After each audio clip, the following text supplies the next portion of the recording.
तो बच्चे आज की वीडियो स्टार्ट कर रहे हैं। कंटिन्यू में पेज चल रहे हैं अपने पास। तो नोट्स में आपको मिल गया होगा बच्चे, फर्स्ट जो आपको नोट्स आप प्रिंट करा के लाए हो उसके जो फर्स्ट पेज है वो अलग यूनिट है, एप्लीकेशन कैलकुलस ऑफ वेरिएशन की है। पर मैंने उसके बाद दूसरा तीसरा यूनिट स्टार्ट कर रखा है, तो आप वो वाला निकाल लेना, अपने नोट्स में मिल गए होंगे आपके नोट्स के अंदर ये चीज़ें। तो बच्चे पहले एक नोट पढ़ रहे हैं और उसके बाद हम अपना नेक्स्ट आर्टिकल करेंगे। तो बच्चे छोटी सी प्रॉपर्टी है, कोई याद रखने वाली चीज़ नहीं है। मैंने यहाँ पर पहले इसलिए सोल्व करवा दी जिससे जब मैं आर्टिकल करूँगा तो उसमें इतने स्टेप परफॉर्म करने की ज़रूरत नहीं पड़ेगी। तो बच्चे मान लो इस पूरे स्टेप की पावर -1/2 है और इस पूरे स्टेप की पावर भी -1/2 है। तो इसको आगे सिंप्लीफाई करना है। तो अब कई बच्चों को तो दिख रहा होगा कि भैया ये और ये चीज़ सेम है। अरे ये सेम नहीं है बच्चे, यहाँ पर e की पावर प्लस का आयोटा थीटा है और यहाँ पर e की पावर माइनस आयोटा थीटा है, तो ये डिफरेंट है। अब इनको मल्टीप्लाई कैसे करेंगे बच्चे, दोनों की ही पावर सेम है तो दोनों में से ही पावर सेम को मैंने बाहर अलग से लिख दिया। तो ये 1 - z e की आयोटा थीटा, 1 - z e की माइनस आयोटा थीटा और इस पूरे ब्रैकेट की पावर -½ अब -½ इसको वापस दे दो, इसको वापस दे दो, तो ये स्टेप बन जाएगा। तो आप ये एक स्टेप परफॉर्म कर सकते हो। तो आप -½ पावर को अलग से दोनों के ऊपर इकट्ठा कॉमन लिख दिया हमने। तो कोई कॉमन नहीं लिया, बस सिंपली आप इस स्टेप को ये लिख सकते हो। ये सिंपल मैथ्स है बच्चे, कर सकते हैं हम ये स्टेप।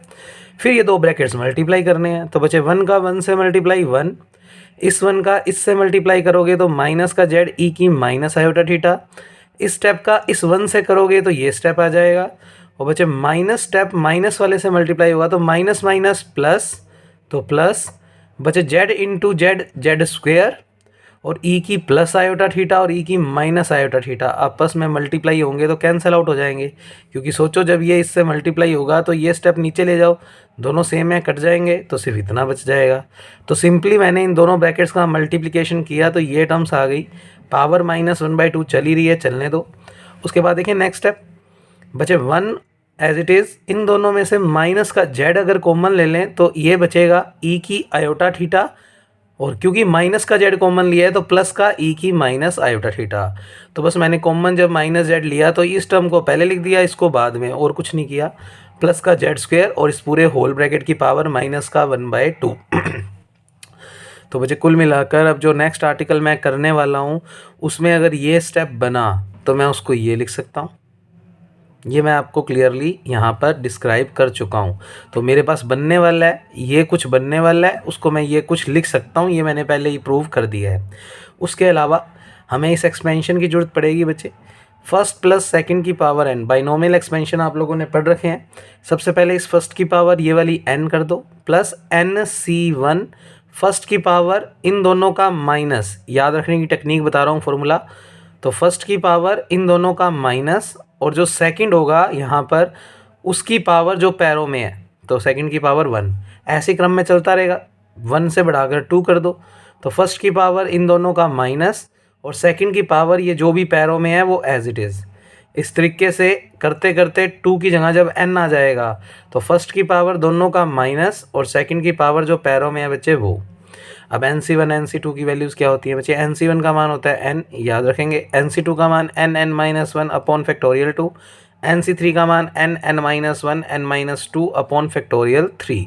तो बच्चे ये आपको बेसिक्स आने चाहिए, ये कोई मेरे बताने की चीज़ें नहीं है, ये आप एमएससी प्रीवियस मैथ्स में कर रहे हो तो ये काम आपको आना चाहिए।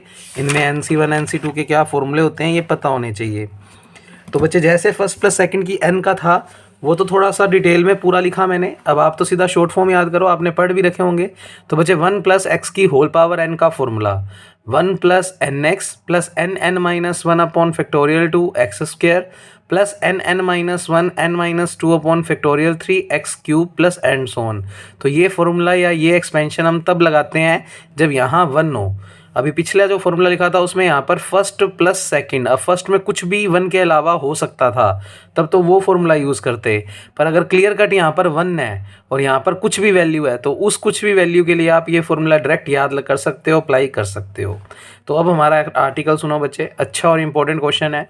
वो कह रहा है express for P n cos theta in terms of cosine series. इसका क्या मीनिंग है बच्चे, हम अभी तक जितना काम इस बुक में पढ़ा है उसमें पी एन ब्रैकेट में एक्स हुआ करता था, आज उस एक्स की जगह उसने कोस थीटा ले लिया। तो कहता पी एन कोस थीटा को आप एक्सपेंड करो, एक्सप्रेशन इसकी वैल्यू को एक्सपेंड करो और उसका एक्सप्रेशन लेकर आओ इन टर्म्स ऑफ कोसाइन सीरीज। मतलब जब मैं इसको पूरा सोल्व करूँगा तो इसका आंसर कोस की टर्म्स में होना चाहिए। कोस की टर्म्स में अगर होगा तो वो कौन सी सीरीज़ है, कोसाइन सीरीज़। तो वो कहता पी एन कोस थीटा को एक्सप्रेस करो कोसाइन सीरीज़ के रूप में, यानी इस चीज़ की वैल्यू फाइंड आउट करो कोस की टर्म्स में। तो क्वेश्चन समझ में आ गया होगा, पेपर में ऐसे ही आएगा बस लिखा हुआ। तो आपको ये सारा पता होना चाहिए कैसे प्रूव करोगे। तो बच्चे मैंने इस चीज़ को प्रूव करने के लिए जनरेटिंग फंक्शन को बुला लिया। जनरेटिंग फंक्शन मैंने आपको फर्स्ट वीडियो में थोड़ा सा याद करवाया था। तो by Legendre polynomial generating function बच्चे आपने उधर फॉर्मूला याद किया था, समेशन n इक्वल टू 0 से infinity P n x z की पावर n, ये एन पैरों में है, एक्स ब्रैकेट में है ऊपर की तरफ ही, तो p पैरों में n और ब्रैकेट में लिखा हुआ है टोटल ऊपर x, यानी p फंक्शन है x का, z की power n equal to 1 minus 2xz plus z square और इस पूरे ब्रैकेट की पावर माइनस का 1/2। इसको दे दिया बच्चे समीकरण नंबर 1। अब अपने को वैल्यू किसकी निकालनी है, पी एन ब्रैकेट में क्या चीज़ है, कोस थीटा, यानी x की जगह कोस थीटा पुट करना है। तो मैंने रिप्लेस किया x की जगह बच्चे कोस थीटा, तो रख दो इधर भी x की जगह कोस थीटा और इधर भी x की जगह कोस थीटा। तो स्टेप बन गया समेशन n इक्वल टू 0 से infinity P n as it is, x की जगह बच्चे कोस थीटा, z की पावर n चली रहा है, बराबर का साइन चल ही रहा है, 1 माइनस 2 बचे z एज इट इज़ और x की वैल्यू मैंने रख दी कोस थीटा और प्लस जेड स्क्वेयर और इस पूरे ब्रैकेट की पावर माइनस का 1/2। अब बच्चे कोस थीटा का फॉर्मूला पता होना चाहिए आपको, बिल्कुल आपने पढ़ा हुआ है बच्चे। कोस थीटा का फॉर्मूला होता है, आप कॉम्प्लेक्स की बुक कर चुके हो तो बिल्कुल आपको पता होगा, और वैसे भी पता ही है हमें। कोस थीटा होता है ई की आयोटा थीटा प्लस ई की माइनस आयोटा थीटा अपॉन 2। अगर साइन होता तो यहाँ पर होता है बच्चे माइनस और अपॉन में 2 आयोटा। तो ये बातें आपको पता होनी चाहिए। तो 1 माइनस का 2z as it is, cos theta का फॉर्मूला लिख दिया, प्लस का जेड स्क्वेयर, ब्रैकेट की पावर चल रही है बच्चे माइनस का 1/2।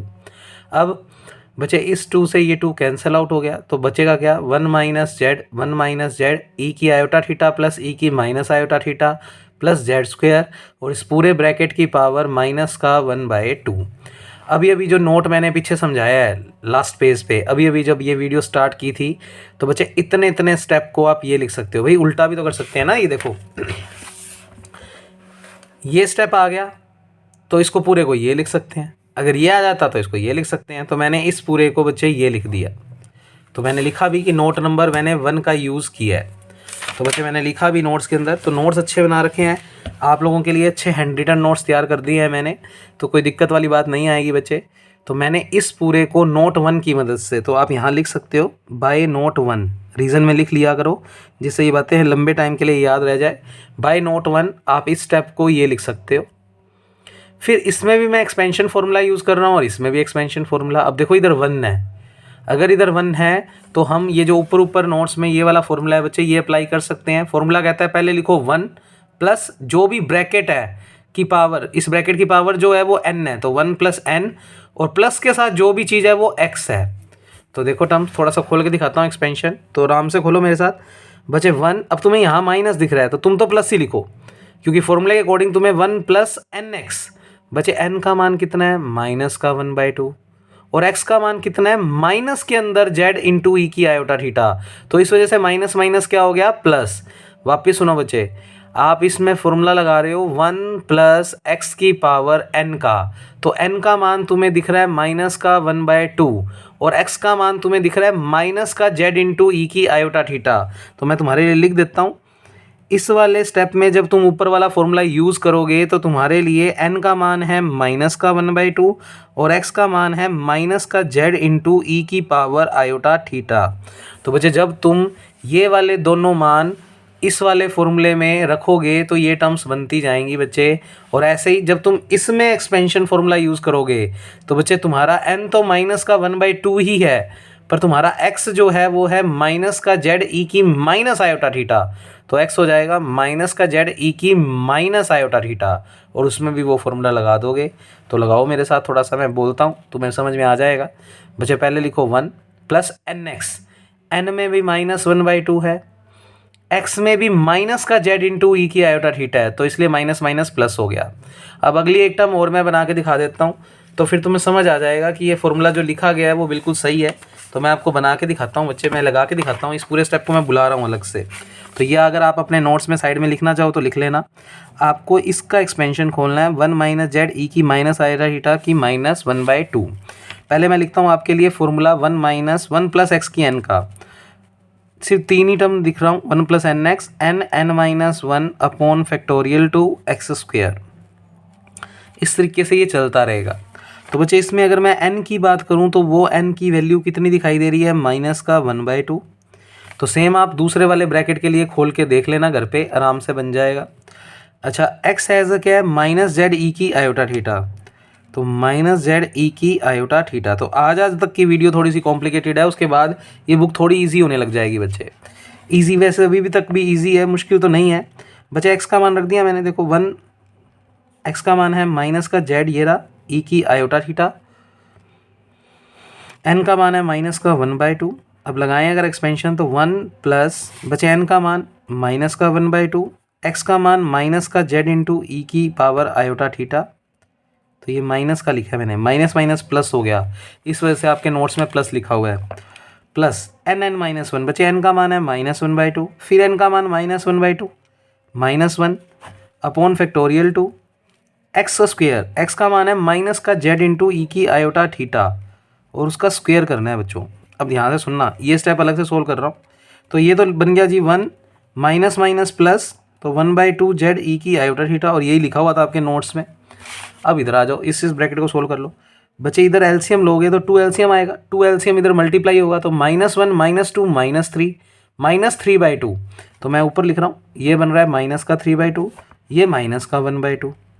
अच्छा, अपॉन में फैक्टोरियल 2 कितना ही होता है 2, तो बच्चे माइनस माइनस हो गया प्लस, तो ऊपर बना 1 इंटू 3। हालांकि मैं जानता हूँ 1 इंटू 3 3 होता है, पर मैं ऐसे लिख रहा हूँ। और नीचे 2 इंटू 2 4, और ये 2, तो कुल मिलाकर 8 बन गया। 2 2 जा 4, 4 2 जा 8, पर मैं 8 को 8 ना लिख कर बच्चे 2 इंटू 4 लिख रहा हूँ।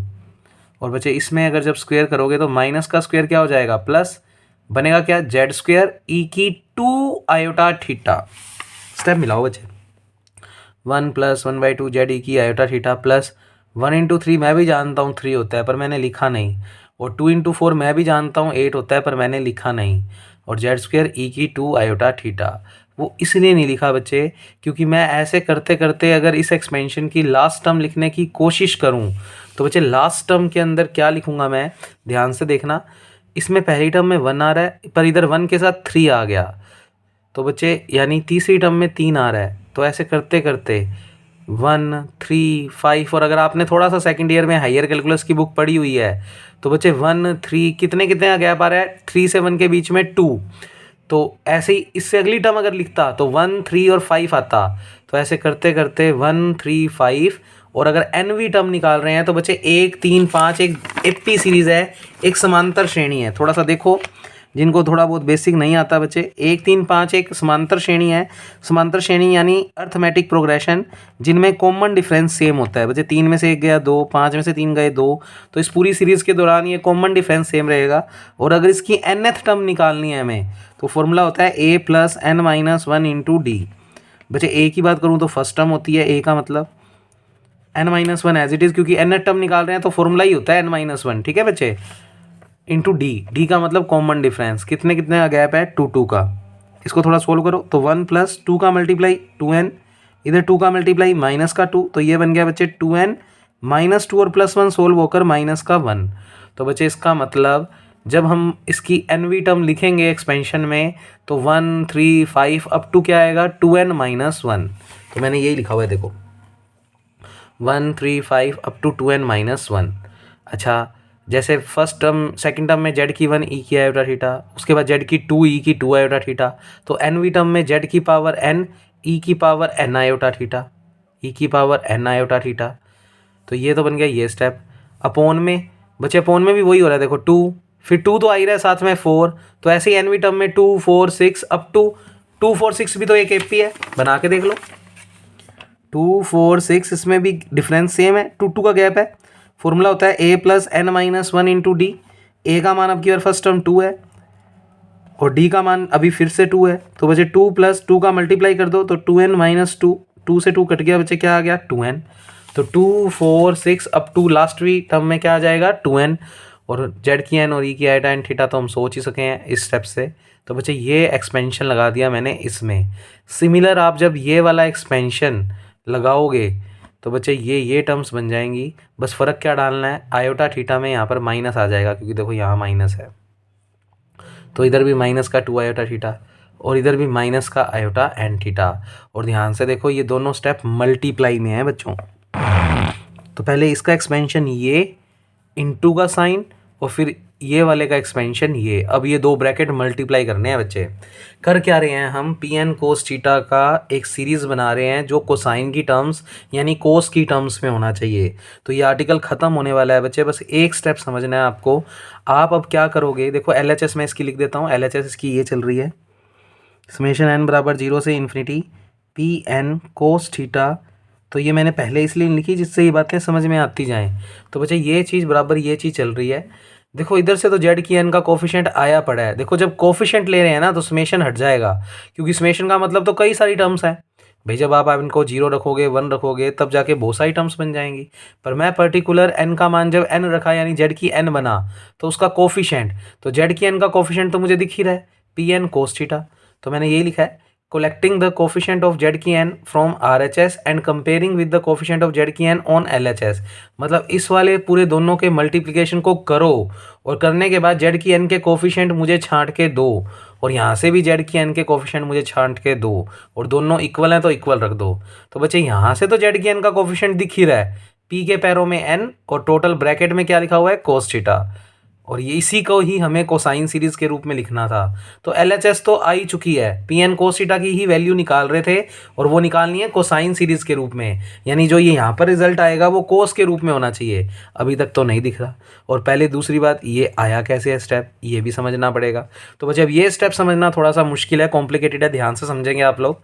बच्चे मेरे को ना इन दोनों ब्रैकेट्स को मल्टीप्लाई करना है और आफ्टर मल्टीप्लाई जेड की एन के कोफिशिएंट्स छांटने हैं। बच्चे इस बार जेड की एन के कोफिशिएंट तुम ये मत बोल देना कि जेड की एन का कोफिशिएंट बस ये रहा, अरे ये भी तो है। और ऐसे कैसे देख रहे हो, ये दोनों तो मल्टीप्लाई में है भाई। ये सारी टर्म्स इन सब टर्म्स से मल्टीप्लाई होनी है। फिर ये वाला जैसे ये 1 है पहले इन सब से होगा, फिर ये स्टेप इन सब से होगा, फिर ये स्टेप इन सब से होगा। बहुत सारी टर्म्स बनेंगी, पता ही नहीं है अंदर बीच में भी कितनी टर्म्स हैं। तो बच्चे हम थोड़ा सिस्टमेटिक ढंग से जेड की एन के कोफिशिएंट्स को छांटने की कोशिश करते हैं। तो देखते हैं कि किस पैटर्न से इसमें मल्टीप्लाई किया जाए कि जेड की एन के कोफिशिएंट देखने को मिल जाए। तो देखो समझो, हमें जेड की एन के कोफिशिएंट से मतलब है और बाकी टर्म से तो कोई लेना देना नहीं है। भले ही ये 1 इन सब से मल्टीप्लाई होना है, पर सोचो ये 1 इस 1 से मल्टीप्लाई होगा तो जेड की पावर एन बना रहा है क्या, नहीं बना रहा, काम का ही नहीं है। ये 1 जब इससे होगा तो जेड की पावर तो 1 बन रही है, काम का ही नहीं है। अरे हमें तो सिर्फ जेड की एन से मतलब है। तो थोड़ा सिस्टम से मल्टीप्लाई हो रहा है जिससे हमें जेड की एन के कोफिशिएंट्स मिल रहे हैं। तो कैसे करेंगे, इस ब्रैकेट की पहली टर्म और इस ब्रैकेट की लास्ट टर्म जब आप मल्टीप्लाई करोगे तो आपको जेड की एन का कोफिशिएंट मिलेगा। ऐसे ही इस ब्रैकेट की लास्ट टर्म और इस ब्रैकेट की पहली टर्म का जब आप मल्टीप्लाई करोगे तो आपको जेड की एन का कोफिशिएंट मिलेगा। ऐसे ही इसकी दूसरी टर्म और इसकी इससे जस्ट पहले वाली टर्म का आप मल्टीप्लाई करोगे तो जेड की एन बनेगा। और इसकी पहली टर्म और इसकी दूसरी टर्म का आपस में मल्टीप्लाई करोगे तो जेड की एन का कोफिशिएंट मिलेगा।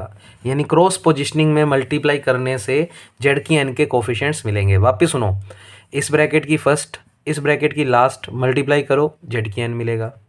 इस ब्रैकेट की लास्ट इस ब्रैकेट की फर्स्ट का मल्टीप्लाई करो जेड की एन मिलेगा। फिर जेड की एन कब मिलेगा, इस ब्रैकेट की सेकंड और इस ब्रैकेट की सेकंड लास्ट। ऐसे ही इस ब्रैकेट की सेकंड और इस ब्रैकेट की सेकंड लास्ट का मल्टीप्लिकेशन करने पर जेड की एन मिलेगा। ऐसे ही इस ब्रैकेट की थर्ड और इस ब्रैकेट की लास्ट थर्ड का मल्टीप्लाई करो और ऐसे ही इस ब्रैकेट की थर्ड और इस ब्रैकेट की लास्ट थर्ड का मल्टीप्लाई करो, तुम्हें जेड की एन का कोफिशिएंट मिलेगा। तो बच्चे इस तरीके से आप इनके कोफिशिएंट छांटोगे। तो मैंने बस इतने तक की ही निकाल ली है, ऐसे करके मिलती रहेंगी। तो अपने एंड सो ऑन करके देखो छोड़ा हुआ है नोट्स के अंदर, तो ऐसे ऐसे करके मिलती रहेंगी। तो हम तो बस पहले 3 जो मैं अभी शब्दों में बोल रहा हूँ वो छांट रहा हूँ। तो थोड़ा सा ऑब्जर्व ज़्यादा करना, माइंड को थोड़ा ज़्यादा लगाना बच्चे, बिल्कुल लगा सकते हो। तो पहला तो बिल्कुल आराम से दिख रहा है बच्चे, ये वाला फर्स्ट और ये वाले ब्रैकेट का लास्ट कर दो मल्टीप्लाई, 1 का मल्टीप्लाई करेंगे कोई फ़र्क ही नहीं आएगा। और हम सिर्फ जेड के एन के कोफिशिएंट छांट रहे हैं, तो आपको ये पूरा ब्रैकेट दिख रहा होगा और ये दिख रहा होगा, ये जेड के एन का कोफिशिएंट है। ऐसे ही जब ये इससे होगा, इससे 1 से, तो भी जेड के एन का मिलेगा और उसमें भी ये वाली चीज़ तो आएगी और साथ में आएगा ई की आयोटा एन थीटा। तो हम तो कोफिशिएंट ले रहे हैं जेड की एन के, तो बच्चे ये वाला ब्रैकेट कॉमन आ गया। देखो कॉमन लिया हुआ 1 3 5 2n - 1 2 4 6 2n। और बच्चे अंदर क्या बच गया, तुम ये दिख रहे होगे कि ये भी तो कॉमन आ रहा है, कॉमन नहीं आ रहा भाई, ये माइनस में है ये प्लस में है। तो स्टेप बचा ई की iota N theta plus e की माइनस आयोटा एन थीटा, ई की iota N theta plus e की माइनस एन थीटा। तो स्टेप एक्चुअल में आया था हमारे पास ये इंटू दिस, ये इंटू दिस, पर ये पूरी चीज़ कॉमन आ गई, तो ई की iota N theta plus e की माइनस आयोटा एन थीटा। अब दूसरी सीरीज, दूसरी टर्म छांटो बच्चे। दूसरी के लिए मैंने कहा था इसका सेकंड और इसका सेकंड लास्ट। अब इसका सेकंड लास्ट कैसे निकालेंगे बच्चे, इसकी लास्ट टर्म लिखी हुई है 1 3 5 2n - 1 2 4 6 2n। तो बच्चे मैं इतना स्टेप है ना नोट्स में एक स्टेप एक्स्ट्रा और लिख के दिखा रहा हूँ, तो ये टर्म और समझा रहा हूँ मैं डिटेलिंग में, फिर इसको मैं सिमेट्री से लिखूंगा। तो थोड़ा सा मैं समझा रहा हूँ कि ये टर्म मैंने कैसे लिखी है। तो उसके लिए मेरे को एक काम करना पड़ेगा, इसकी एक जस्ट पहले वाली टर्म और इसकी भी एक जस्ट पहले वाली टर्म लिखनी पड़ेगी। और वो लिखने के लिए मुझे इसमें n की जगह क्या पुट करना पड़ेगा, n से पहले क्या आता है n-1। तो मैं इतने n की जगह रखूँगा n-1, इस n की जगह भी रखूँगा n-1, इस n की जगह भी n-1 और इस n की जगह भी n-1। वो ये वाली टर्म होगी सेम इसमें। तो मैं आपके लिए थोड़ा बड़ा बड़ा लिखता हूँ ये स्टेप। तो बच्चे जो अपने पास स्टेप बना हुआ है उसको देखो ध्यान से। 1 + 1/2 जेड ई की आयोटा थीटा। इसके साथ जो एक टर्म और लिखी हुई है वो नहीं लिख रहा क्योंकि थोड़ा अपने को स्पेस चाहिए, अपने को तो उससे पहले वाली टर्म से मतलब है।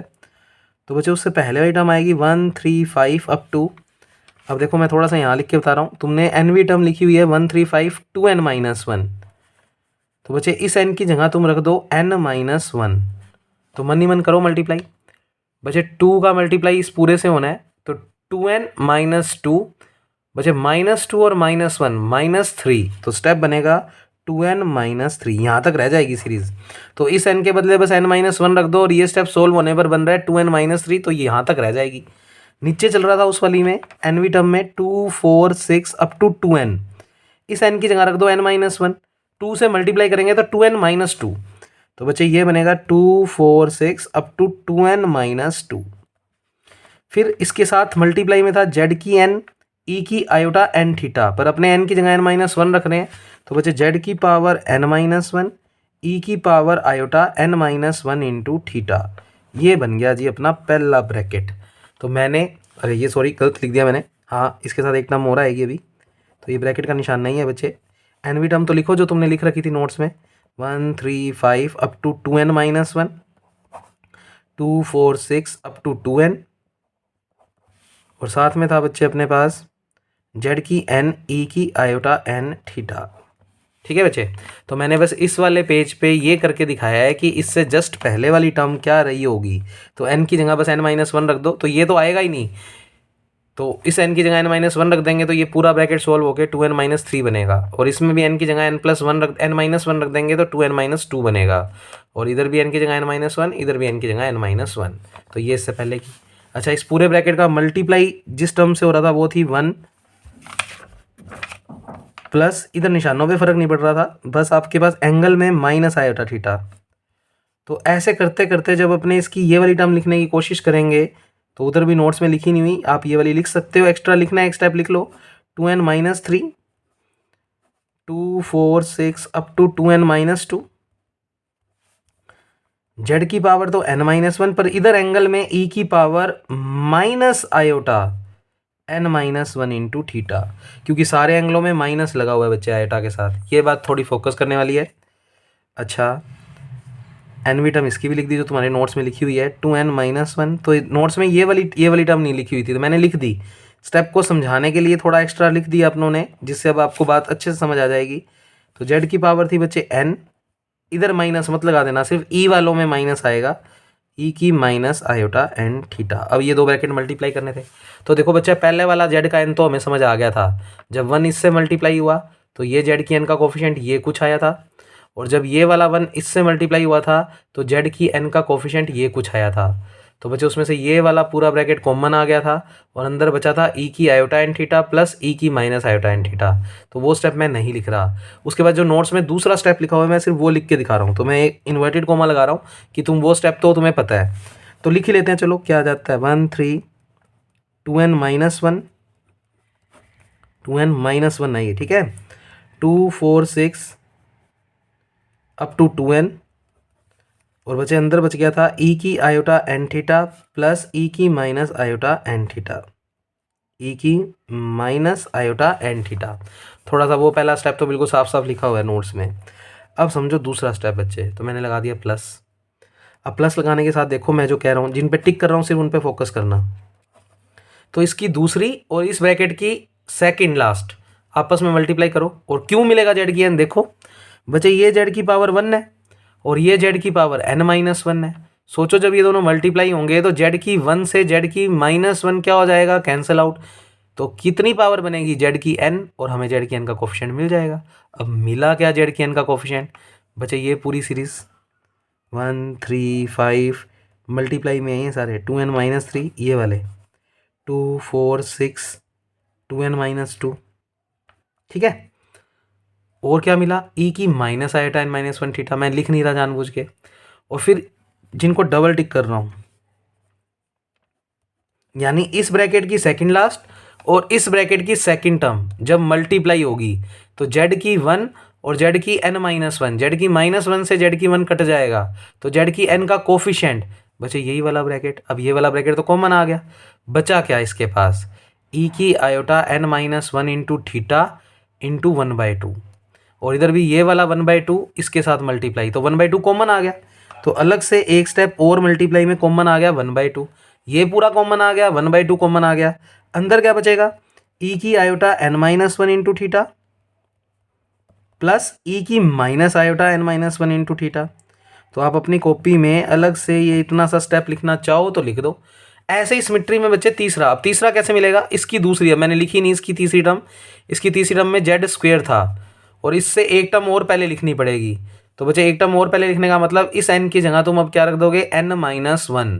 बच्चे इस n की जगह n माइनस 1 रखोगे, उसका 2 से मल्टीप्लाई करोगे तो 2n माइनस 2 और माइनस 3 तो 2n माइनस 5 बनेगा, और इसमें बन जाएगा n की जगह n माइनस 1 रखेंगे तो बच्चे ये बन जाएगा 2n माइनस 2 प्लस 2, तो 2n बच जाए, सॉरी n की जगह n माइनस 2 रख n माइनस 1 रखेंगे, क्योंकि अपने तो इससे पहले वाली निकाल रहे हैं, तो इस n की जगह n माइनस 1। भाई या तो आप इस n की जगह n माइनस 2 रखो तो ये वाली टर्म मिलेंगी इनसे पहले वाली, या इससे निकलवा रहे हो तो n की जगह सिर्फ n माइनस 1 रखोगे। अच्छा इधर भी n की जगह n माइनस 1 रखोगे तो n माइनस 2 बन जाएगा, तो इधर भी n की जगह n माइनस 1 रखोगे तो n माइनस 2 बन जाएगा। तो ऐसे ऐसे करके बनेगा। तो खुद से प्रिडिक्ट करने की कोशिश करो कि फिर टर्म क्या आएगी, 1 3 5, इस n की जगह n माइनस 1 रख देना तो 2n माइनस 5 बनेगा। तो करके नहीं दिखाना है, इसको डायरेक्ट सोचो। इधर भी n की जगह n माइनस 1 रख दो, तो बचे n की जगह n माइनस 1 रखोगे तो 2n माइनस 2 तो 2n माइनस 4 बन जाएगा, तो 2 4 6 2n माइनस 4। और क्या बनेगा बच्चे, अब और क्या के लिए यहाँ पर देखना पड़ेगा, 1 3 2 4 आ रहा है, और इधर से इसकी वाली भी तीसरी टर्म का जब इससे करोगे तो 1 3 2 4 आ जाएगा, तो 1 इंटू 3 2 इंटू 4 एक्स्ट्रा में मल्टीप्लाई आएगा, तो 1 इंटू 3 2 इंटू 4।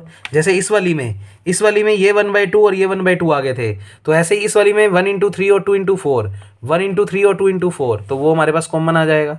और एंगल में तुम सोच ही सकते हो, ई की आयोटा एन की जगह बस n माइनस 1 रख दो इसमें, तो पहले n की जगह n माइनस 1 रखा, फिर इस n की जगह n माइनस 1 रख दो तो n माइनस 2 बन जाएगा, n minus 2 into theta plus e की power minus iota n minus 2 into theta. तो ये ई की पावर है, बीच में प्लस है, फिर ई की पावर में है। तो इस तरीके से ये सीरीज और अभी भी मिलती रहेंगी और भी टर्म्स। तो बच्चे ये स्टेप थोड़ा सा इंपॉर्टेंट है, तो आप पॉज करके इसको अलग से कहीं लिखना चाहें तो लिख सकते हो, नहीं तो डायरेक्ट ये सोचना बस इसका इससे मल्टीप्लाई और इसका इससे मल्टीप्लाई, तो ये आसानी से दिख रहा है। फिर करना क्या, तुम इतना मत सोचना, तुम बस इस n की जगह n माइनस 1 रखना और इस n की जगह भी n माइनस 1 रखना, वो लिख देना, इंटू इसके जो पहले पहले कोफिशिएंट दिख रहे हैं वो लिख देना, और एंगल में भी n की जगह बस n-1 n-1, तो ये स्टेप बन जाएगा। फिर इस वाले स्टेप में n की जगह n-1 n-1 रख देना, तो ये बन जाएगा। और तीसरी टर्म में 1/3 में 2/4 1/3 2/4 वो कॉमन आ जाएगा, और इसमें n की जगह n-1 रखोगे तो n-2 बन जाएगा, और इधर भी n-2 बन जाएगा। इस तरीके की सिमेट्री से तुम निकाल सकते हो। सॉरी, एक छोटी सी मिस्टेक कर गया बच्चे, मैं एक छोटी सी मिस्टेक कर गया, वो थोड़ी सी ध्यान से देखना आप बच्चे आपने n की जगह n-1 रखा, बिल्कुल रखा, तो यहाँ पर देखो ये n की जगह n-1 रखा, बिल्कुल रखा, पर बच्चे जब ये n-1 इंटू थीटा इस वाले से मल्टीप्लाई होगा तो e की माइनस थीटा इसके पास भी तो है ना, और ये देखो e की माइनस आयोटा इंटू थीटा इसके पास भी है, तो ये n-2 थीटा बन जाएगा। तो बच्चे फिर यहाँ पर n-2 नहीं 4 आएगा। ये थोड़ी सी मिस्टेक देख लो भाई, वापस देख लो बच्चे, जब आपने इसका इससे मल्टीप्लाई किया था तो z की n के कोफिशिएंट तो बन रहा था, पर ये e की माइनस आयोटा थीटा भी तो इससे मल्टीप्लाई होगा, और अंदर ही अंदर देखो e की आयोटा n थीटा, e की minus iota n theta, sorry e की माइनस आयोटा थीटा और e की माइनस आयोटा थीटा जुड़कर e की -2 आयोटा थीटा, और आयोटा कॉमन ले लेंगे तो n-2 इंटू थीटा, और सेम जब ये इससे मल्टीप्लाई होगा तो ये e की आयोटा थीटा इसके साथ ऐड ऑन होगा, तो बचे माइनस माइनस प्लस, तो e की आयोटा थीटा जुड़कर e की आयोटा 2 थीटा, और माइनस कॉमन ले लेंगे तो फिर से ये n-2, तो एंगल दोनों में सेम आएंगे, बस एक प्लस में और एक माइनस में, पर यहाँ ध्यान रखना ये n-2 बनेगा, और फिर इसी क्रम में अगर ये 2 है तो ये 4 बन जाएगा। ऐसे याद रख लेना थोड़ा सा, इस तरीके से ये वाली टर्म लिखी गई है बच्चे, तो नोट्स में सीधा लिखी गई है, तो आप ये टर्म इसको एज इट इज़ लिख दोगे। अब इससे अगला स्टेप और इंटरेस्टिंग, ज़्यादा मुश्किल नहीं है, बस हो गया बच्चे, ये तो कोस बना देंगे, क्यों, मैं साइड में लिखता हूँ फॉर्मूला। कोस थीटा का मैंने फॉर्मूला आज बताया है तुम्हें, ई की आयोटा थीटा ई की माइनस आयोटा थीटा अपॉन 2, तो बच्चे 2 उधर भेज देंगे तो 2 cos theta is equal to e की आयोटा थीटा प्लस ई की माइनस आयोटा थीटा। तो तुमने क्या देखा, अगर ई की आयोटा थीटा प्लस ई की माइनस आयोटा थीटा होता है तो उसको 2 कोस थीटा लिखते हैं, तो सोचो इसको क्या लिख देंगे, एन ही तो एक्स्ट्रा आ रहा है तो एंगल में एन आ जाएगा, तो 2 कोस एन थीटा, इसको लिख देंगे 2 कोस n-2 इंटू थीटा, इसको लिख देंगे 2 कोस n-4 इंटू थीटा। कुल मिलाकर आपने इसको कोस की सीरीज़ के रूप में लिख दिया। अब बस एक चीज़ और उसने जो नोट्स में आगे की हुई है बच्चे, आप ना इन तीनों में से कुछ कॉमन निकालने की सोचो कि तुम क्या कॉमन ले सकते हो। तो बच्चे तुमने कॉमन क्या ले लिया, तुमने ये ना ये पूरी टर्म कॉमन ले ली। अब अगर सोचो तुम इस पूरी सीरीज़ में से ये चीज़ कॉमन लेते हो तो ब्रैकेट में एक तो ये बच गया, तो मैं आपको नोट्स में दिखाऊंगा बचा हुआ, प्लस उसने इस चीज़ को लिख दिया, इस चीज़ को क्या लिख दिया 2 कोस एन थीटा। तो उसने एक तो क्या किया, अगले स्टेप में जो आपको नोट्स में मिलेगा ये पूरा स्टेप इसने इन तीनों में से कॉमन ले लिया। अब तुम कहोगे इसमें से तो आ रहा है, इसमें नहीं आ रहा, नहीं आ रहा तो क्या बचेगा वही तो सोचना है, और इसमें से भी अगर ये कॉमन ले लिया तो क्या बचेगा वही सोचना है। तो बच्चे एक तो हमने क्या किया, इस पूरी सीरीज़ में से ये कॉमन ले लिया, और प्लस इनको मैं लिखता गया कोस की फॉर्म में, तो इसको तो लिख दिया 2 कोस एन थीटा। अब समझो अगला स्टेप नोट्स में लिखा हुआ क्या होगा, अगर ये चीज़ कॉमन ली है तुमने इसमें से भी, तो बच्चे इसके पास तो ये वाली टर्म और ये टर्म है नहीं, तो बच्चे जब अपने किसी चीज़ से कॉमन लेते हैं और वो उसके पास नहीं है तो डिनोमिनेटर वाली चीज़ आती है ऊपर और न्यूमिनेटर वाली चीज़ आती है नीचे। तो अब तुम खुद सोचो, जब हमने इस पूरी सीरीज़ में से ये टर्म कॉमन ली है तो बच्चे इसके पास इसमें n की जगह n-1 रखेंगे तो 2n-3 आएगा यहाँ पर, और इसमें n की जगह n-1 रखेंगे तो 2n-2 आएगा। तो बच्चे उतना उतना जब आपने ये पूरा स्टेप कॉमन ले लिया तो उसमें से ये सारी चीज़ तो कॉमन आ गई, पर इसके पास क्या नहीं था, ये बड़ी टर्म है ये छोटी टर्म है, तो इसके पास जो स्टेप है वो सारे इसके पास हैं, ऐसे ये वाले सारे स्टेप इसके पास है, पर बच्चे इनके पास ये वाली टर्म 2 नहीं है। जब नहीं है तो ये 2n चला जाएगा ऊपर और ये 2n-1 चला जाएगा नीचे। तो जब आप इसमें से ये टर्म कॉमन निकालोगे तो इसके पास ये 2 टर्म की कमी है, तो जो नीचे वाली चीज़ है वो ऊपर चली जाएगी, मतलब ऊपर लिखूंगा मैं यहाँ पर 2n और नीचे लिखूंगा 2n-1, 1/2 भी नहीं है वो भी पड़ा रहेगा, और बच्चे इसको मैं लिख दूंगा 2 into cos n-2 into theta. फिर इसके पास देखो, अब बच्चे इसके पास तो इससे भी कम टर्म है, इसके पास जो है और जो इसके पास है, इसके पास ये वाली 2 टर्म और भी नहीं है, ये 2 भी नहीं है, ये 2 भी नहीं है, तो बच्चे ये वाले दोनों डिनोमिनेटर ऊपर चले जाएंगे और ये वाले दोनों के दोनों न्यूमिनेटर नीचे चले जाएंगे, प्लस ये भी नहीं है तो ये पड़ा रहेगा, और इसको लिख देंगे 2 cos n minus 4 into theta. तो नोट्स में अब आपको स्टेप क्या मिलेगा, ये पूरी चीज़ कॉमन निकाल रखी है, ब्रैकेट लगा होगा, इसको लिख देंगे 2 cos n theta plus 2n upon 2n minus 1 into 1/2, और इसको लिख देंगे 2 cos n minus 2 into theta. फिर प्लस इस वाले स्टेप की जगह लिखेंगे बच्चे 2n माइनस 2 ऊपर, और 2n माइनस 1 2n माइनस 3 नीचे, 1 इंटू 3 2 इंटू 4, और इसको लिख देंगे 2 cos n minus 4 into theta plus ये लिखा हुआ ही मिलेगा।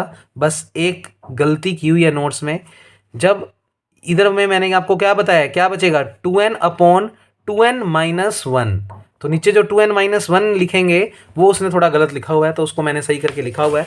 तो आपके लिए नोट्स में मैंने पहले से ही काम कर दिया है, जो आपने फोर्थ स्टेट करी है उसमें नहीं है मेंशन।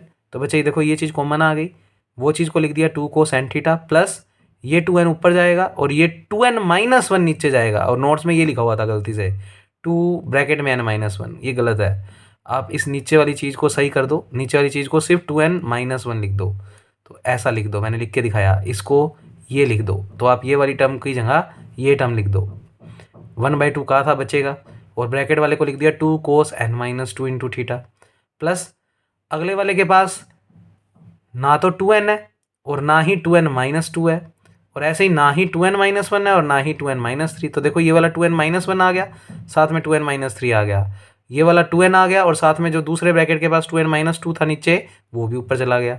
तो जो मैंने आपको बताया था वहाँ पर वो आप थोड़ा सुनना, 1 इंटू 3 2 इंटू 4 आएगा ही आएगा, और साथ में क्या आएगा 2 cos n minus 4 into theta plus अभी भी चलते रहेंगे स्टेप। तो बस हमने कुल मिलाकर पी एन कोस थीटा को एक्सप्रेस कर दिया बच्चे कोसाइन सीरीज के रूप में। तो अच्छा और इम्पोर्टेंट आर्टिकल है, पेपर में ऐसे आ सकता है, पी एन कोस थीटा को कोसाइन सीरीज के एक्सप्रेशन के रूप में एक्सप्रेस करो, तो आप ये सारा काम करके उसमें आओगे। अब बच्चे 2 क्वेश्चंस और करवा देता हूँ, तो इसके साथ ये वाला पेज भी हमारा कंप्लीट हो जाएगा। तो हमें क्वेश्चन में बोला गया, अच्छा इस टाइप के क्वेश्चन सेक्शन बी में अभी तक हालांकि यूनिवर्सिटी की तरफ से कुछ भी डिक्लेयर नहीं है, प्लस आप अपनी तैयारी थोड़ी फास्ट करते रहो बच्चे, पेपर मार्च के एंड में या अप्रैल के फर्स्ट वीक में होने ही है, तो आप उस हिसाब से अपनी तैयारी रखें बच्चे। तो इन क्वेश्चंस को देखो किस तरीके से टैकल करोगे बच्चे। अब ये क्वेश्चंस करवाने का मतलब ये नहीं है कि आपके पास पेपर में यही क्वेश्चन दिखेगा बच्चे, इस टाइप का कोई भी क्वेश्चन आए तो आप इस प्रोसीजर से उस क्वेश्चन को कर सकते हो। क्वेश्चन क्या कह रहा है, express P x is equal to this in terms of L P, मतलब आपको x का कोई एक फंक्शन दिया हुआ है, ये x का कोई फंक्शन है, इसको आपको टर्म्स में कन्वर्ट करना है लीनियर लीजेंड्री पोलिनोमियल के रूप में। बच्चे लीजेंड्री पोलिनोमियल का मतलब होता है पी एन एक्स के रूप में, p1x p2x p3x, Legendary polynomial में यही तो टर्म्स थी। हमने याद करो फर्स्ट वीडियो में कुछ स्टैंडर्ड फॉर्म्स वैल्यू पढ़ी थी जो मैंने आपको डिराइव भी करके दिखाई थी, p0x p1x, तो वो यही कह रहा है कि आप इस एक्सप्रेशन को p1x p2x ऐसी टर्म्स के अंदर कन्वर्ट करो। तो कैसे करते हैं, एक फिक्स प्रोसीजर है, बहुत इजी क्वेश्चन है बच्चे। आपको ये जो दिया हुआ है फंक्शन, इसको बुला लो, इसमें x की हाईएस्ट पावर जो है आप उसके अकॉर्डिंग इसको इसके इक्वल रखना स्टार्ट करो। क्या रखोगे, बराबर में कुछ ना कुछ कांस्टेंट, कांस्टेंट का नाम मान लो रख दिया स्मॉल ए, और बच्चे पावर हाईएस्ट 4 है तो साथ में लिख दो p के पैरों में 4 इंटू एक्स, फिर बस घटते क्रम में, तो प्लस कुछ ना कुछ कांस्टेंट, कांस्टेंट का नाम b, p4 से घटकर p3, चाहिए इसमें कुछ टर्म्स मिसिंग हो कोई दिक्कत नहीं है, बस इसमें जो भी हाईएस्ट पावर है आपको बराबर में कुछ ना कुछ कांस्टेंट इंटू वही हाईएस्ट पावर p के पैरों में लिखना है। तो बच्चे हाईएस्ट पावर 4 थी तो मैंने p के पैरों में 4 लिखा, अब तो बस इसको देख के ये लाइन पूरी लिख दो। तो बच्चे कुछ ना कुछ और कांस्टेंट यानी b, p4 की जगह 1 डिग्री कम कर दो p3 प्लस c p2, तब तक करते रहो जब तक 0 डिग्री ना बन जाए, d into p1x plus e into p0x। तो आपने देखा 4 के बाद 3, 3 के बाद 2, 2 के बाद 1, 1 के बाद 0, और इस पूरे को मार्क कर दो बच्चे इक्वेशन नंबर 1, इस पूरे एक्सप्रेशन को। तो आपको हर बार px कुछ ना कुछ दे रखा होगा, आप उसको लिखना इस तरफ, और बच्चे जो भी हाईएस्ट डिग्री होगी बस उसको देखना है। अगर यहाँ पर 5 होता तो मैं लिखता a इंटू p5x, उसके बाद तो बस कुछ ना कुछ कॉन्स्टेंट और पावर एक एक कम करता जाता, तो 5 की जगह 4, 4 के बाद 3, 3 के बाद 2, 2 के बाद 1, 1 के बाद 0, फिलहाल यहाँ पर 4 था तो 4 के बाद 3, 3 के बाद 2, 2 के बाद 1, 1 के बाद 0। कई बच्चे क्या करते हैं, वो ये ना करके ना हाईएस्ट डिग्री वाला तो लिख देते हैं, उसके बाद देखते हैं कि यहाँ पर क्यूब वाली है तो 3 लिखें, नहीं, आपको यहाँ नहीं देखना उसके बाद, बस आपको तो हाईएस्ट पावर देखनी है, उसके अकॉर्डिंग पहली टर्म्स लिखनी है, उसके बाद तो आपको हर एक चीज़ लेनी है कम कम डिग्री करते हुए, तो उसका फिर आगे इस चीज़ से लेना देना नहीं है। अब बचे आपको क्वेश्चन में बस इसके मान निकालने हैं, ए बी सी डी और ई इन कॉन्स्टेंट्स के, और ये जैसे ही मान आ जाएंगे तो आपने इस एक्सप्रेशन को लीजेंड्री पोलिनोमियल की टर्म्स के रूप में एक्सप्रेस कर दिया। ये लीजेंड्री पोलिनोमियल के फैक्टर हैं, उनके रूप में आपको एक्सप्रेस करने को बोला गया था, आपने कर दिया। तो नकली से क्वेश्चन है, पेपर में कई बार पूछ लेता है, तो बच्चा ये बिल्कुल सिंपल से आर्टिकल है। देखो ए तो एज इट इज़, अब पी फॉर एक्स मैंने तुम्हें पहली वीडियो में बताया था क्या वैल्यू थी उसकी, 1/8 35 एक्स की 4 माइनस 30 एक्स स्क्वायर प्लस 3, फिर प्लस का बी, P3x का मान था 1/2 5x की क्यूब माइनस 3x प्लस सी। तो ये इजी भी कह सकते हो, मुश्किल भी। मुश्किल इसलिए अगर वैल्यू याद नहीं है तो फिर निकाल के देखनी पड़ेगी या तो, पर 4 से 5 वैल्यू तो है, याद कर लो बेटर है। P2x का मान 1/2 3x स्क्वायर माइनस 1 प्लस का d, बचे P1x का मान है x प्लस का e, और P0x का मान है बच्चे 1। अब इसको सिंप्लीफाई करना है, मान किस किस के निकालने हैं, A B C D E. तो आप क्या करोगे, इस पूरे एक्सप्रेशन में आप देखो कि आपको हाईएस्ट पावर x की 4 के कोफिशिएंट्स क्या क्या दिख रहे हैं। तो कुल मिलाकर देखो x की 4 का तो बस एक ही है, बाकी कहीं भी x की 4 है ही नहीं। तो a का कोफिशिएंट मतलब अपने को कहाँ मिल रहा है, सिर्फ इसमें। तो a/8 35 a/8 x की पावर 4, ये तो हो गया बच्चे a का, मतलब x की 4 का, क्योंकि हमें कंपैरिजन करना पड़ेगा तो x की 4 x की क्यूब x स्क्वायर x और कांस्टेंट।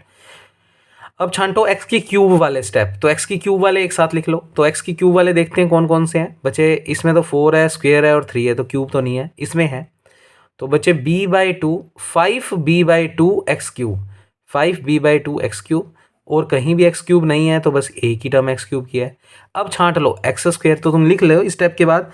इस स्टेप के बाद हमने किया क्या है, x की 4 x की क्यूब x स्क्वायर, ये वाली टर्म एक साथ लिखी है, ठीक है। अब देखो x स्क्वायर वाली देखो, एक तो ये रही, तो बच्चे क्या बनेगा, a/8 माइनस 30 से होगा तो माइनस का 30/8a, माइनस का 30/8a, एक्स स्क्वायर की बात कर रहा हूँ बच्चे मैं, ठीक है। तो 30/8 को उसने काट के लिख दिया बच्चे, तो इसको कट करेंगे तो अगर ये 2 के टेबल से कट हो रहा है तो 2 15 30 और 2 4 जा 8, तो ये देखो माइनस का 15/4a। और देखो एक्स स्क्वायर के कोफिशिएंट ये रहा, तो बच्चे 3c/2 एक्स स्क्वायर, और एक्स स्क्वायर इसमें भी था तो कॉमन आ गया, तो 3c/2 माइनस का 15 8/a। अब ये नहीं रटना कि इसको बाद में लिखा है, इसको पहले, तुम कैसे भी लिख सकते थे, पहले ये लिख देते बाद में ये, कोई फ़र्क नहीं पड़ता, एक्स स्क्वायर कॉमन आ रहा था ले लिया। अब एक्स वाले कोफिशिएंट छांटो बच्चे, इधर तो 3 है, कांस्टेंट मिलेगा, एक्स तो नहीं मिलेगा, इधर से मिल जाएगा। तो बच्चे क्या मिलेगा, ध्यान से देखो, एक तो मिलेगा माइनस का 3/2b, माइनस का 3/2b, और एक x का टर्म मिलेगा बच्चे इससे, तो प्लस का d। तो हमने बस नॉर्मली प्लस वाले को पहले और माइनस वाले को बाद में, ये लिखना जरूरी नहीं है, x कॉमन आ गया। अब कांस्टेंट जिसमें x आ ही नहीं रहा, तो बच्चे देखो a/8 3 से मल्टीप्लाई होगा तो 3/8a, 3/8a, इसमें से मिलेगा ही नहीं कांस्टेंट, इसमें मिल जाएगा बच्चे c/2 माइनस 1 से होगा तो माइनस का c/2, और बच्चे इसमें देखो e/1 में भी कोई x नहीं आ रहा तो ये भी कांस्टेंट है तो e। तो बच्चे हमने कर दिए, अब बस कंपैरिजन कर दो। तो x की 4 का कोफिशिएंट है 35 a/8, और इधर x की 4 का कोफिशिएंट है 1, तो बच्चे इसने डायरेक्ट लिख दिया a का मान। मैं एक बार एक स्टेप एक्स्ट्रा तुम्हें लिख के दिखा देता हूँ। x की 4 का कोफिशिएंट कितना है 1, a की निकाल के दिखा रहा हूँ, और इधर x की 4 का कोफिशिएंट है 35/8 इंटू a। तो बच्चे a का मान कितना आ गया 8/35, तो ये लिखा हुआ, ऐसे बस कर लेना। बच्चे एक्स क्यूब का कोफिशिएंट कितना है 5/2b, और इधर एक्स क्यूब का कोफिशिएंट कितना है 2, सोल्व करोगे तो b का मान मिल जाएगा, ये कुछ ऐसे ही। एक्स स्क्वायर का कोफिशिएंट ये कुछ है, अब देखो a निकल चुका है, a कितना आया हुआ है 8/35, वो रख देना यहाँ पर, और ये पूरी चीज़ को तुम किसके बराबर रखोगे, इस 2 के, और बच्चे उसमें a का मान रख देना, तो किसकी वैल्यू आ जाएगी c की। ऐसे ही इस पूरे ब्रैकेट को x के कोफिशिएंट के बराबर यानी -1 के बराबर रख देना, और b तुम पहले ही निकाल चुके हो वो रख देना, तो d का मान मिल जाएगा। और इस पूरे ब्रैकेट को जब इसके इक्वल -3 के इक्वल रखोगे तो बच्चे a और c अब निकल चुका है वो रख देना, और किसका मान मिल जाएगा e का। तो ये तो छोटी क्लास वाली बात है, आप कर सकते हैं बिल्कुल। तो बच्चे कोफिशिएंट्स का कंपैरिजन करना, इक्वेशंस तो सोल्व करनी आती है, आसानी से हो जाएगी। तो एक क्वेश्चन और इस जैसा है, तो इसी के साथ आज हम अपनी वीडियो को ख़त्म कर देंगे इस क्वेश्चन के बाद। तो इसको देखो, ये अच्छा क्वेश्चन है, सिंपल सा क्वेश्चन है, छोटा सा भी है, तो है यही टाइप का क्वेश्चन। तो मैंने कहा था अब इस टाइप का कोई भी क्वेश्चन आ जाए हम कर सकते हैं, हमें तो सिर्फ हाईएस्ट पावर को देख के पहली टर्म सोचनी है, उसके बाद नहीं सोचना कि इसमें कुछ है या नहीं है, आपको तो बस इसको पावरें कम करके लिखना ही लिखना है। तो बच्चे जैसे प्रूव दैट एक्स स्क्वेयर, अब एक्स स्क्वेयर को भी आपको इन टर्म्स ऑफ वो लिखना है, तो बच्चे उसने ये लिख भी दिया कि आंसर ये लेकर आना है। अब की बार उसने ये नहीं बोला इसको इसकी टर्म्स में एक्सप्रेस करो, उसने आंसर ही दे दिया और अंडरस्टूड है, वही वाला क्वेश्चन है कि आप इसको लीजेंडरी पोलिनोमियल के फैक्टर्स के रूप में एक्सप्रेस करो, यानी आंसर ये लेकर आओ, ये पूरी चीज प्रूव करनी है। तो मैंने तो एलएचएस को पकड़ लिया बच्चे, एलएचएस में मुझे एक्स स्क्वायर दिख रहा है, एक्स की हाईएस्ट पावर 2 है, इसका मतलब मुझे कुछ ना कुछ कांस्टेंट का नाम ए और पावर 2 है तो p2x। अब बस मेरे को इधर नहीं देखना, मेरे को तो इनकी डिग्री कम करते करते 0 तक लेकर जानी है। तो b कांस्टेंट, 2 से कम किया p1 हो गया, फिर c और 1 से कम किया तो 0 हो गया। बस ये एक्सप्रेशन इक्वेशन नंबर 1। अब अपने क्या करेंगे बच्चे, p2 p1 और p0 के मान जो हमने याद किए हुए हैं बच्चे, p2x की वैल्यू थी 1/2 3x स्क्वायर माइनस 1, p1x का मान है x और p0x का मान था 1। अब आपको हाईएस्ट पावर को 1, फिर उससे कम डिग्री, फिर उससे कांस्टेंट, तो बच्चे इसमें एक्स स्क्वायर हाईएस्ट है, तो बच्चे एक्स स्क्वायर का कोफिशिएंट कितना है 3a/2, तो 3a/2 एक्स स्क्वायर। ऐसे ही एक्स वाले देखो, एक्स वाला सिर्फ यही है तो bx प्लस, अब कांस्टेंट बच्चे 1/2 माइनस से मल्टीप्लाई होगा तो माइनस का 1/2 और उसका a से करेंगे तो माइनस का a/2 और प्लस का c, ये कांस्टेंट है जिसमें x नहीं आ रहा, तो c माइनस a/2। अच्छा, बराबर में क्या चल रहा है एक्स स्क्वायर, दोनों तरफ कोफिशिएंट्स का कंपैरिजन कर दो। तो पहले एक्स स्क्वायर के कोफिशिएंट का कंपैरिजन करो, तो इधर तो 1 है तो मैंने करके भी दिखाया, और बराबर में इधर एक्स स्क्वायर का कोफिशिएंट है 3/2 इंटू ए, तो यहाँ से a का मान निकाल लो बच्चे, 2 इधर चला जाएगा तो 2/3, a का मान 2/3 आ गया। फिर x का कोफिशिएंट कितना है b, और यहाँ पर तो x आ ही नहीं रहा, आप इसको लिख सकते हो ना, देखो इस एक्स स्क्वायर को आप लिख सकते हो x square plus 0 into x plus 0, तो x का कोफिशिएंट कितना है 0, और जबकि इधर x का कोफिशिएंट b, तो बच्चे b का मान 0 आ गया, b का मान कितना आ गया 0। फिर कांस्टेंट की बात करें तो इधर कांस्टेंट है c माइनस a/2 और इधर कांस्टेंट का मान भी 0 है, तो c माइनस a/2 को 0 के बराबर रख दो, तो c बराबर आ गया माइनस का a/2 उधर जाकर प्लस का, a का मान तुमने निकाल ही दिया है 2/3, तो a का मान 2/3 रखोगे तो 2 से 2 कट जाएगा तो 1/3 आ जाएगा। तो बच्चे a b c की वैल्यूज आ चुकी हैं, उठाकर यहाँ पर और यहाँ पर रख दो। तो बच्चे a का मान आया हुआ है 2/3, b का मान आया हुआ है 0 और c का मान आपके पास है 1/3। ये वाली टर्म तो 0 की वजह से ख़त्म हो गई, तो 2/3 p2x प्लस 1/3 p0x, यही आंसर था। तो बच्चे यहाँ पर हमारी ये वीडियो भी ख़त्म होती है, तो आप इनको अच्छे से रीड आउट कर लो, फिर आपके पास नेक्स्ट वीडियो आ जाएगी। Okay, thank you class.